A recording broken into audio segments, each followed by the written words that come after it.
ਵਾਹਿਗੁਰੂ ਜੀ ਕਾ ਖਾਲਸਾ ਵਾਹਿਗੁਰੂ ਜੀ ਕੀ ਫਤਿਹ।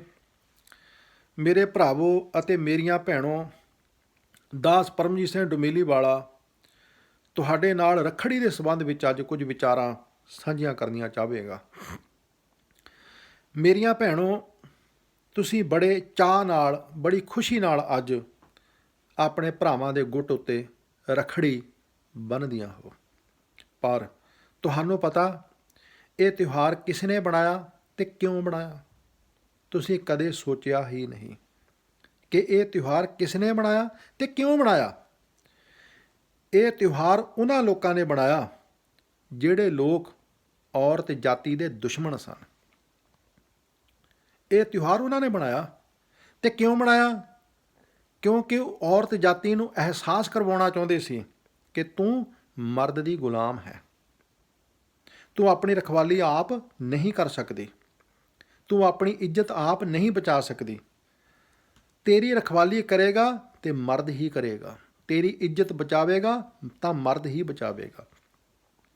ਉਹ ਮਰਦ ਚਾਹੇ ਪਤੀ ਦੇ ਰੂਪ ਵਿੱਚ ਹੋਵੇ, ਚਾਹੇ ਭਰਾ ਦੇ ਰੂਪ ਵਿੱਚ ਹੋਵੇ। ਤੁਹਾਡੇ ਅੰਦਰ ਇੱਕ ਕਮਜ਼ੋਰੀ, ਇੱਕ ਦੁਰਬਲਤਾ ਪੈਦਾ ਕਰ ਦਿੱਤੀ। ਤੁਹਾਨੂੰ ਅਹਿਸਾਸ ਕਰਵਾਇਆ ਕਿ ਅਸੀਂ ਤੇ ਅਬਲਾ ਹਾਂ, ਅਸੀਂ ਤੇ ਕਮਜ਼ੋਰ ਜਿਹੀਆਂ ਹਾਂ, ਸਾਨੂੰ ਤੇ ਮਰਦ ਦੇ ਗੁਲਾਮ ਬਣ ਕੇ ਰਹਿਣਾ ਪੈਣਾ ਹੈ। ਤੁਸੀਂ ਗੁਰੂ ਗੋਬਿੰਦ ਸਿੰਘ ਸਾਹਿਬ ਸੱਚੇ ਪਾਤਸ਼ਾਹ ਜੀ ਦੀਆਂ ਬੱਚੀਆਂ ਹੋ। ਮੇਰੀਆਂ ਭੈਣੋ, ਤੁਸੀਂ ਗੁਰੂ ਗੋਬਿੰਦ ਸਿੰਘ ਸਾਹਿਬ ਸੱਚੇ ਪਾਤਸ਼ਾਹ ਕਲਗੀਧਰ ਪਿਤਾ ਜੀ ਦੀਆਂ ਬੱਚੀਆਂ ਹੋ।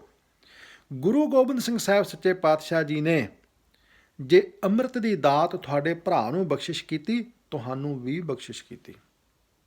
ਗੁਰੂ ਗੋਬਿੰਦ ਸਿੰਘ ਸਾਹਿਬ ਸੱਚੇ ਪਾਤਸ਼ਾਹ ਜੀ ਨੇ ਜੇ ਸ੍ਰੀ ਸਾਹਿਬ ਤੁਹਾਡੇ ਭਰਾ ਨੂੰ ਬਖਸ਼ਿਸ਼ ਕੀਤੀ, ਤੁਹਾਨੂੰ ਵੀ ਬਖਸ਼ਿਸ਼ ਕੀਤੀ। ਗੁਰੂ ਗੋਬਿੰਦ ਸਿੰਘ ਸਾਹਿਬ ਸੱਚੇ ਪਾਤਸ਼ਾਹ ਜੀ ਨੇ ਬਾਣੀ ਦੀ ਸ਼ਕਤੀ ਜੇ ਤੁਹਾਡੇ ਭਰਾ ਨੂੰ ਬਖਸ਼ਿਸ਼ ਕੀਤੀ, ਤੁਹਾਨੂੰ ਵੀ ਬਖਸ਼ਿਸ਼ ਕੀਤੀ। ਸਤਿਗੁਰੂ ਜੀ ਨੇ ਜੇ ਸ੍ਰੀ ਸਾਹਿਬ ਚਲਾਉਣ ਦਾ ਹੱਕ ਤੁਹਾਡੇ ਭਰਾ ਨੂੰ ਦਿੱਤਾ, ਤੁਹਾਨੂੰ ਵੀ ਦਿੱਤਾ। ਇਸ ਤਰ੍ਹਾਂ ਨਹੀਂ ਕਿ ਸੱਚੇ ਪਾਤਸ਼ਾਹ ਨੇ ਕਿਹਾ, ਉਹ ਮੇਰੀਓ ਬੱਚਿਓ, ਜਦੋਂ ਤੁਹਾਨੂੰ ਲੋੜ ਪਵੇ ਤੇ ਤੁਸੀਂ ਆਪਣੇ ਭਰਾ ਕੋਲ ਜਾਣਾ, ਉਹ ਤੁਹਾਡੀ ਰਖਵਾਲੀ ਕਰੇਗਾ। ਇਸ ਤਰ੍ਹਾਂ ਕਿਤੇ ਨਹੀਂ ਕਿਹਾ। ਤੁਸੀਂ ਸਿੱਖ ਇਤਿਹਾਸ, ਗੁਰੂ ਇਤਿਹਾਸ ਪੜ੍ਹ ਕੇ ਦੇਖ ਲਓ। ਤੁਸੀਂ ਕਦੇ ਇਤਿਹਾਸ ਵਿੱਚ ਪੜ੍ਹ ਕੇ ਦੇਖੋ ਤੇ ਤੁਸੀਂ ਅਰਦਾਸ ਵਿੱਚ ਕਿੰਨੀ ਵੇਰਾਂ ਸੁਣਦੇ ਹੋ।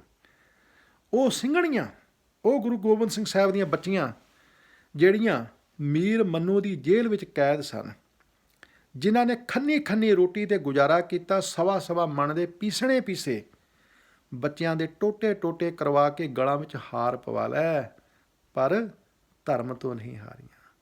ਆਪਣੀ ਕਮਜ਼ੋਰੀ ਨਹੀਂ ਦਿਖਾਈ, ਬੁਝਦਿਲੀ ਨਹੀਂ ਦਿਖਾਈ, ਡਰਾਕਲਤਾ ਨਹੀਂ ਦਿਖਾਈ, ਦੁਰਬਲਤਾ ਨਹੀਂ ਦਿਖਾਈ। ਉਹ ਕਿੰਨੀਆਂ ਦਲੇਰ ਹੋਣਗੀਆਂ, ਉਹ ਕਿੰਨੀਆਂ ਬੱਬਰ ਸ਼ੇਰਨੀਆਂ ਹੋਣਗੀਆਂ, ਉਹ ਅੰਦਰੋਂ ਕਿੰਨੀਆਂ ਸ਼ਕਤੀਸ਼ਾਲੀ ਹੋਣਗੀਆਂ, ਜਿਹੜੀਆਂ ਇੰਨੇ ਜ਼ੁਲਮ ਦੇ ਅੱਗੇ ਵੀ ਝੁਕੀਆਂ ਨਹੀਂ। ਅਤੇ ਤੁਸੀਂ ਆਪਣੇ ਆਪ ਨੂੰ ਕਮਜ਼ੋਰ ਕਿਉਂ ਸਮਝ ਕੇ ਬੈਠੀਆਂ? ਤੁਸੀਂ ਆਪਣੇ ਆਪ ਨੂੰ ਦੁਰਬਲ ਜਿਹੀ, ਤੁਸੀਂ ਆਪਣੇ ਆਪ ਨੂੰ ਅਬਲਾ ਜਿਹੀਆਂ ਕਿਉਂ ਸਮਝ ਕੇ ਬੈਠੀਆਂ? ਤੁਸੀਂ ਵੀ ਗੁਰੂ ਗੋਬਿੰਦ ਸਿੰਘ ਸਾਹਿਬ ਦੀਆਂ ਬੱਚੀਆਂ ਹੋ। ਮੇਰੀਆਂ ਭੈਣੋ, ਇਹੋ ਜਿਹੇ ਝੂਠੇ ਰਸਮ ਰਿਵਾਜ ਛੱਡ ਦਿਓ, ਇਹੋ ਜਿਹੀਆਂ ਝੂਠੀਆਂ ਰੀਤਾਂ ਛੱਡ ਦਿਓ, ਇਹੋ ਜਿਹੇ ਝੂਠੇ ਤਿਉਹਾਰਾਂ ਤੋਂ ਕਿਨਾਰਾ ਕਰ ਲਓ।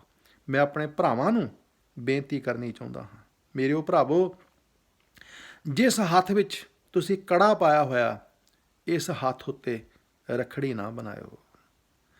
ਤੁਸੀਂ ਆਪਣੀ ਭੈਣ ਨੂੰ ਕਿਹੋ, ਮੇਰੀਏ ਭੈਣੇ, ਭੈਣ ਅਤੇ ਭਰਾ ਦਾ ਪਿਆਰ ਸਿਰਫ ਇੱਕ ਦਿਨ ਹੀ ਨਹੀਂ, ਇਹ ਤੇ ਹਮੇਸ਼ਾ ਹੈ। ਇਹ ਪਿਆਰ ਤੇ ਕਦੇ ਟੁੱਟ ਹੀ ਨਹੀਂ ਸਕਦਾ। ਮੇਰੀਏ ਭੈਣੇ, ਤੂੰ ਆਪਣੇ ਆਪ ਨੂੰ ਕਮਜ਼ੋਰ ਨਾ ਸਮਝ। ਮੇਰੀਏ ਭੈਣੇ, ਤੂੰ ਆਪਣੇ ਅੰਦਰ ਇਹ ਭਰਮ ਨਾ ਪਾਲ ਕਿ ਔਖੀ ਵੇਲੇ ਮੈਂ ਤੇਰੀ ਰਖਵਾਲੀ ਕਰਨੀ ਹੈ। ਮੇਰੀਏ ਭੈਣੇ, ਆ ਜਿਹੜੀ ਗੁਰੂ ਗੋਬਿੰਦ ਸਿੰਘ ਸਾਹਿਬ ਸੱਚੇ ਪਾਤਸ਼ਾਹ ਜੀ ਨੇ ਤੈਨੂੰ ਸ੍ਰੀ ਸਾਹਿਬ ਬਖਸ਼ਿਸ਼ ਕੀਤੀ ਹੈ ਨਾ, ਬਸ ਇਸ ਨੇ ਤੇਰੀ ਰਖਵਾਲੀ ਕਰਨੀ ਹੈ। ਤੂੰ ਆਪਣੀ ਰਖਵਾਲੀ ਆਪ ਕਰਨੀ ਹੈ। ਗੁਰੂ ਕਲਗੀਧਰ ਪਾਤਸ਼ਾਹ ਜੀ ਦੀ ਮਿਹਰ ਦਾ ਹੱਥ ਜੇ ਮੇਰੇ ਸਿਰ ਉੱਤੇ ਨਾ, ਤੇਰੇ ਸਿਰ ਉੱਤੇ ਵੀ ਹੈ। ਇਸ ਲਈ ਇਹ ਸੋਚ ਕੇ ਮੇਰੀ ਰੱਖੜੀ ਨਾ ਬੰਨ੍ਹ ਕਿ ਮੈਂ ਤੇਰੀ ਰਖਵਾਲੀ ਕਰਾਂਗਾ, ਮੈਂ ਤੇਰੀ ਇੱਜ਼ਤ ਬਚਾਵਾਂਗਾ। ਇਹ ਭਰਮ ਆਪਣੇ ਅੰਦਰੋਂ ਕੱਢ ਦੇ। ਮੇਰੀਏ ਭੈਣੇ, ਜੇ ਕੋਈ ਭਰਾ ਇਹ ਚਾਹਤ ਰੱਖਦਾ ਹੈ ਕਿ ਅੱਜ ਮੇਰੀ ਭੈਣ ਮੇਰੀ ਰੱਖੜੀ ਬੰਨ੍ਹੇਗੀ, ਤੇ ਤੂੰ ਉਸ ਨੂੰ ਸਮਝਾ, ਵੀਰੇ, ਮੈਂ ਰੱਖੜੀ ਤੇ ਬੰਨ੍ਹ ਸਕਦੀ ਹਾਂ, ਪਰ ਮੈਂ ਆਪਣੇ ਅੰਦਰ ਇਹ ਸੋਚ ਰੱਖ ਕੇ ਨਹੀਂ ਬੰਨ੍ਹ ਸਕਦੀ ਕਿ ਤੂੰ ਮੇਰੀ ਰਖਵਾਲੀ ਕਰੇਂਗਾ। ਤੂੰ ਮੇਰੀ ਇੱਜ਼ਤ ਬਚਾਵੇਂਗਾ? ਬਿਲਕੁਲ ਨਹੀਂ। ਜੇ ਤੂੰ ਗੁਰੂ ਗੋਬਿੰਦ ਸਿੰਘ ਸਾਹਿਬ ਦਾ ਪੁੱਤਰ ਹੈ ਨਾ, ਤੇ ਮੈਂ ਵੀ ਗੁਰੂ ਗੋਬਿੰਦ ਸਿੰਘ ਸਾਹਿਬ ਦੀ ਪੁੱਤਰੀ ਹਾਂ। ਜੇ ਗੁਰੂ ਗੋਬਿੰਦ ਸਿੰਘ ਸਾਹਿਬ ਸੱਚੇ ਪਾਤਸ਼ਾਹ ਜੀ ਨੇ ਸ੍ਰੀ ਸਾਹਿਬ ਤੈਨੂੰ ਬਖਸ਼ਿਸ਼ ਕੀਤੀ ਹੈ ਨਾ, ਤੇ ਮੈਨੂੰ ਵੀ ਦਿੱਤੀ ਹੈ। ਮੇਰੇ ਵੀਰਿਆ, ਮੈਂ ਤੇਰੀ ਭੈਣ ਹਾਂ, ਤੂੰ ਮੇਰਾ ਭਰਾ ਹੈ। ਸਾਡਾ ਪਿਆਰ ਸਿਰਫ ਇੱਕ ਦਿਨ ਹੀ ਨਹੀਂ, ਸਾਡਾ ਪਿਆਰ ਹਮੇਸ਼ਾ ਬਣਿਆ ਰਹੇਗਾ। ਲੇਕਿਨ ਇੱਕ ਗੱਲ ਹੋਰ ਸਮਝ ਲਓ ਮੇਰੀਆਂ ਭੈਣੋ ਤੇ ਮੇਰੇ ਭਰਾਵੋ, ਇਹ ਜਿਹੜਾ ਰੱਖੜੀ ਦਾ ਤਿਉਹਾਰ ਹੈ, ਇਹ ਭੈਣ ਅਤੇ ਭਰਾ ਦੇ ਪਿਆਰ ਨੂੰ ਮੈਲਾ ਕਰਦਾ ਹੈ। ਮੈਲਾ ਕਿਉਂ? ਕਿਉਂਕਿ ਜਦੋਂ ਭੈਣ ਭਰਾ ਦੇ ਰੱਖੜੀ ਬੰਨ੍ਹ ਰਹੀ ਹੁੰਦੀ ਹੈ ਤੇ ਸੋਚ ਰਹੀ ਹੁੰਦੀ ਹੈ ਕਿ ਭਰਾ ਕੀ ਦੇਵੇਗਾ, ਭਰਾ ਕੀ ਦੇਵੇਗਾ। ਮੈਲ ਆ ਗਈ ਨਾ, ਮੈਲ ਆ ਗਈ। ਤੇ ਜਿਹੜਾ ਭਰਾ ਹੈ ਉਹ ਰੱਖੜੀ ਬਣਾਉਂਦਾ ਹੋਇਆ ਆਪਣੇ ਅੰਦਰ ਇਹ ਭਰਮ ਪਾਲ ਕੇ ਬੈਠਾ ਹੈ ਕਿ ਖਬਰਿਆ ਮੈਂ ਇਸ ਦੀ ਰਖਵਾਲੀ ਕਰਨੀ ਹੈ। ਉਹ ਆਪਣੇ ਅੰਦਰ ਇਹ ਸੋਚ ਪਾਲ ਕੇ ਬੈਠਾ ਹੋਇਆ ਕਿ ਖਬਰਿਆ ਹੁਣ ਮੈਂ ਬੜਾ ਮਹਾਨ ਹਾਂ, ਮੈਂ ਬੜਾ ਬਹਾਦਰ ਹਾਂ, ਮੈਂ ਬੜਾ ਸੂਰਮਾ, ਮੈਂ ਬੜਾ ਯੋਧਾ। ਮੇਰੀ ਭੈਣ ਨੂੰ ਜਦੋਂ ਕਦੇ ਲੋੜ ਪਏਗੀ ਇਹਦੀ ਇੱਜ਼ਤ ਮੈਂ ਬਚਾਵਾਂਗਾ। ਇਸ ਤਰ੍ਹਾਂ ਦਾ ਭਰਮ ਕੱਢ ਦਿਓ। ਭੈਣ ਭਰਾ ਦੋਨੋਂ ਆਪਣੇ ਅੰਦਰੋਂ ਇਹੋ ਜਿਹੇ ਭਰਮ ਕੱਢ ਦਿਓ। ਨਿਰਲਾਲਚ ਹੋ ਕੇ, ਨਿਰਇੱਛਤ ਹੋ ਕੇ ਭੈਣ ਤੇ ਭਰਾ ਦੇ ਪਿਆਰ ਨੂੰ ਮੈਲਾ ਨਾ ਕਰੋ। ਇੱਕ ਦੂਸਰੇ ਦੇ ਉੱਪਰ ਗਰਜ ਨਾ ਰੱਖੋ। ਕਈ ਵਾਰਾਂ ਭੈਣ ਚੰਗੇ ਘਰ ਵਿੱਚ ਵਿਆਹੀ ਹੁੰਦੀ ਹੈ, ਪੈਸੇ ਵਾਲੀ ਹੁੰਦੀ ਹੈ, ਤੇ ਭਰਾ ਵਿਚਾਰਾ ਗਰੀਬ ਹੁੰਦਾ ਹੈ। ਤੇ ਕਈ ਵਾਰਾਂ ਭੈਣ ਆਪਣੇ ਭਰਾ ਨੂੰ ਗਰੀਬ ਸਮਝ ਕੇ ਵੀ ਇਹਨੇ ਕੀ ਦੇਣਾ ਹੈ, ਕੀ ਫਾਇਦਾ, ਜਾਵਾਂਗੇ ਉਲਟਾ ਸਗੋਂ ਕੁਝ ਦੇ ਕੇ ਆਉਣਾ ਪਵੇਗਾ। ਤੇ ਉਹ ਕਈ ਵਾਰਾਂ ਭੈਣ ਜਾਂਦੀ ਹੀ ਨਹੀਂ, ਰੱਖੜੀ ਬੰਨ੍ਹਣ ਜਾਂਦੀ ਹੀ ਨਹੀਂ। ਤੇ ਉਸ ਵੇਲੇ ਭਰਾ ਦੇ ਮਨ 'ਤੇ ਕੀ ਬੀਤਦੀ ਹੋਵੇਗੀ ਵੀ ਮੈਂ ਗਰੀਬ ਹਾਂ ਤਾਂ ਕਰਕੇ ਮੇਰੀ ਭੈਣ ਮੇਰੇ ਰੱਖੜੀ ਬੰਨ੍ਹਣ ਨਹੀਂ ਆਈ। ਉਹਦੇ ਅੰਦਰ ਕੀ ਬੀਤਦੀ ਹੋਵੇਗੀ।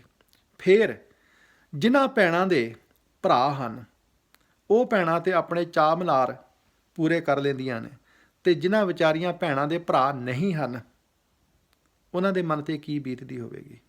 ਅਸੀਂ ਕਿਉਂ ਇਹ ਵਖਰੇਵੇਂ ਪਾਏ ਹੋਏ ਨੇ? ਅਸੀਂ ਕਿਉਂ ਇਹ ਅੰਤਰੇ ਪਾਏ ਹੋਏ ਨੇ? ਅਸੀਂ ਵਿੰਗੇ ਟੇਢੇ ਢੰਗ ਦੇ ਨਾਲ ਇੱਕ ਦੂਸਰੇ ਦਾ ਦਿਲ ਦੁਖਾਉਂਦੀਆਂ ਹਾਂ?